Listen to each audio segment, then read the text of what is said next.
Hey everyone, it's Lily, and today I will be trying an abstract painting based on one of the abstract painting videos that is super viral going around right now.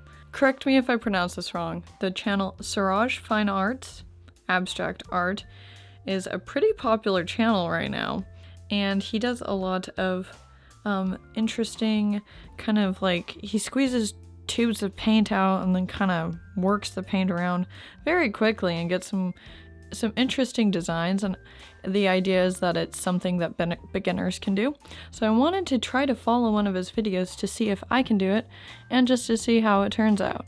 Alright, cool, let's get started. So the video that I will be trying to emulate today is day number 93, and it was released today, July 4th, 2019. Okay, so I don't believe I have the same colors as him, but I'm going to try my best. So he first starts with kind of a, oh goodness. Ugh. Getting this to be a consistent stream of paint is more difficult than I anticipated. Just acrylics.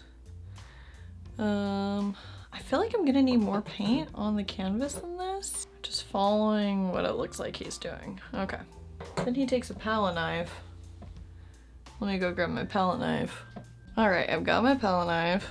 He first smears this just completely, which I don't know why we did a diagonal mark if we're just squishing it now. Yeah, okay, now we're gonna smear some of this green here. Going for the blue. I could see, you know, I've used palette knives before, like not a whole lot.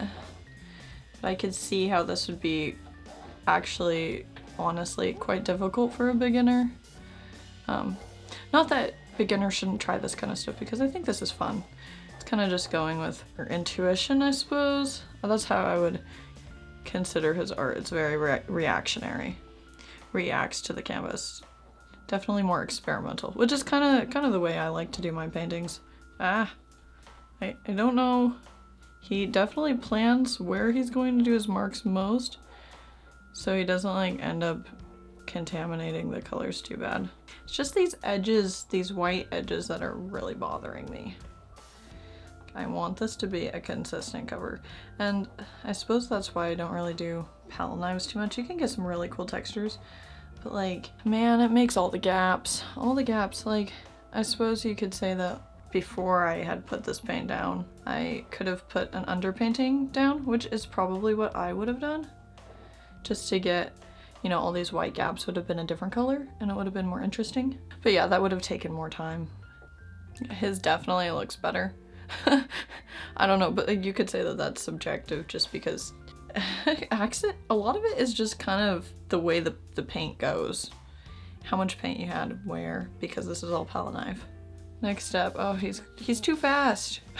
Slow down. He just starts flicking these areas up. Okay. Alright, then he just like...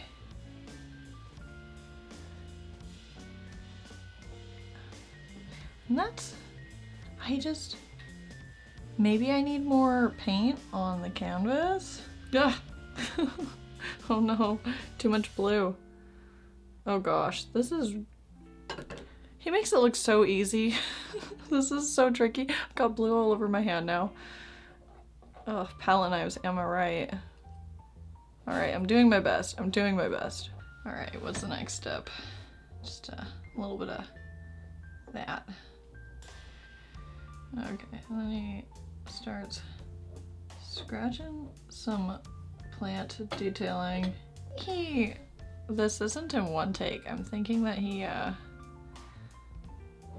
don't know, maybe it's one take, but to me it feels like he waited for the first layer to dry and added some more on top of it.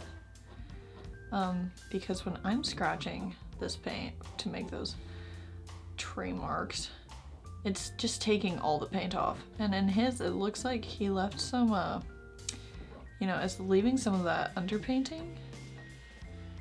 And so, I don't know. Okay, now he takes some white and he throws it in there. Let's try this. It's a little bit more white here. And then he drags it down. Okay, gotta say, I give him that. He's pretty good at doing these water marks. That is tricky stuff. Oh, and his choice of blue. I wish I had whatever blue he used. That was a nice blue. I do feel like I'm learning some techniques I've never considered.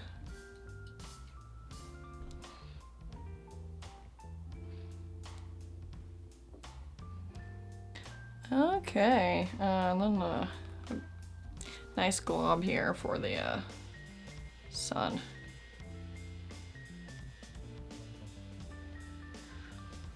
Cool. Yeah, man, how did he get that to look like a waterfall? I could just tweak with this all day. So, I actually learned way more than I thought I was gonna learn. I thought I was just gonna, you know, try this out, it was gonna be fun, it was just gonna be like whatever, kind of just a whatever art video, I don't know, just a little fun experiment. But like, he like legitimately, I don't know, I thought he was just like messing around. Maybe he is just messing around, maybe he's just like super good at just like improvising, but to me this actually seemed very well thought out, because it turned into a landscape, which I was not expecting. Mine doesn't look too much like a landscape, but his certainly does. Like the water and the waterfall, I think it's supposed to be. I don't know, maybe it's just a reflection or something. And the sky and everything, like, I was surprised that it actually, you know, started taking shape. Yeah, color me impressed. Hats off to this guy. You know, I was so skeptical. I was like, come on, this is whatever. And I mean, he even put on in the titles, he says it's for beginners, and like, here I am, you know, a relatively well-trained artist, I suppose you could say, went to school for it and stuff, and I don't know, my first time, it was difficult, but I had fun. And so if you ever want to try something like this, I totally recommend it. Yeah, like, go for it. Cool experience. Anyway, if you guys want to see me try something like this again, maybe a different YouTube artist tutorial or demonstration or something like that, go ahead and leave me a comment suggesting whose tutorial to follow next, and I will be making a video real soon. I hope you have a great week, and I'll see you in the next one. Bye!